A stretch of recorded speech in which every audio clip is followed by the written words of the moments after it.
পুরনো নাকি নতুন গঠনতন্ত্রে হবে বিসিবি নির্বাচন, সিদ্ধান্ত আসতে পারে আগামী বোর্ড সভায়, জানিয়েছেন পরিচালক ইফতেখার রহমান। তামিম ইকবালের নির্বাচনে অংশ নেয়ার গুঞ্জন নিয়েও মুখ খুলেছেন তিনি।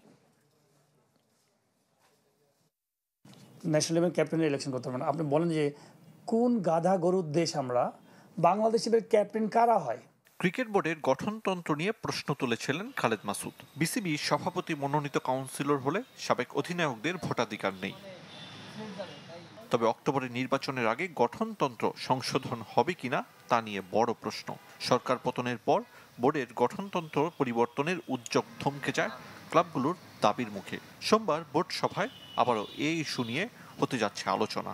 আমি বলতে পারবো না, এটা সামনে আপনারা দেখবেন ডিসিশন আসছে। গুঞ্জন আছে বিসিবি নির্বাচনে অংশ নেবেন তামিম ইকবাল, পরিচালক পদে লড়বেন গুলশান ক্লাবের কাউন্সিলর হয়ে। এমনকি সভাপতির দৌড়ে আমিনুল ইসলামের সঙ্গে তামিমের নাম আলোচিত ক্রিকেট পাড়ায়। সাবেক অধিনায়ককে স্বাগত জানিয়েছেন বর্তমান পরিচালক। যখন নমিনেশন তুলবে তখন জানতে পারবেন। এটা তো আমরাও শুনছি, আপনাদের মাধ্যমেও শুনছি।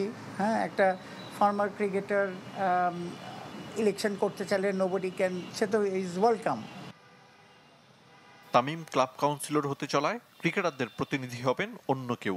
2004 সালে প্রতিষ্ঠার পর প্রথমবার সরাসরি নির্বাচন হতে যাচ্ছে ক্রিকেটার্স ওয়েলফেয়ার অ্যাসোসিয়েশনের। শনিবার ছিল মনোনয়ন প্রত্যাহারের শেষ দিন। সভাপতি পদে মোহাম্মদ মিথুন বা সেলিম শাহেদ কেউই নিজেকে সরিয়ে নেননি। কনস্টিটিউশন আছে 2 বছর পরে আবার হবে। ফর্মার প্লেয়ার নান্নু এরা সবাই ছিল।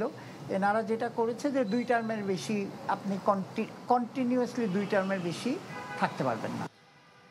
4 সেপ্টেম্বর বিসিবিতে অনুষ্ঠিত হবে কোঅপ নির্বাচন। আরিফুল ইসলাম, চ্যানেল 24, ঢাকা।